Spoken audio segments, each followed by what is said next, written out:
So picture this. I work for a medium-sized engineering firm, and my boss is one of those classic old-school types. You know the kind. He thinks if it's not printed out, it doesn't exist. I mean, it's 2023, but this guy has a massive distrust of our digital tracking systems. I handle everything from Revit file syncing to monitoring server uptime, and we rely on these systems for basically everything. But last week, oh man, we had a minor sync error, just a little glitch that caused some work to be lost. And let me tell you, my boss absolutely lost it during the morning meeting. He shouted, "I'm tired of this invisible data. From now on, every single automated system log and error report needs to be printed out and laid on my desk for a personal manual review." Now, I could see the IT lead trying to explain that our server generates thousands of lines of code every hour, but my boss just waved him off. He wanted to see the paper trail because, as he put it, paper doesn't lie. At that moment, I knew exactly what was coming. As the person in charge of BIM coordination and project logs, I decided to follow his ridiculous order to the absolute letter. So I went into our automated reporting tools and made a little adjustment.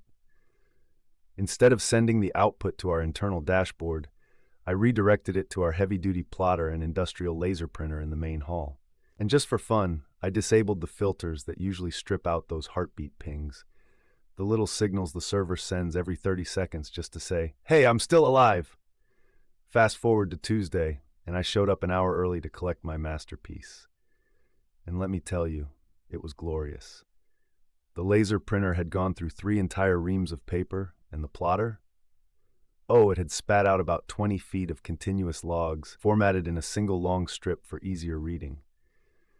I stacked that paper high, a massive teetering pile about 2 feet tall, and walked it into my boss's office. I had to move his coffee mug and family photo just to make room for the Tuesday morning report. He looked at the pile, then back at me. I couldn't help but smile and said, "Here are the raw logs you requested for the last 24 hours. I'll have the next batch ready by 9 a.m. tomorrow." Now, I could hear the ruffling of paper through the thin walls of the office all day long. Around 3 p.m., he came out looking like he'd aged 5 years. He asked if there was any way to just get a summary. I couldn't resist, so I said, "Well, per your specific instructions from the meeting, we're no longer using summaries.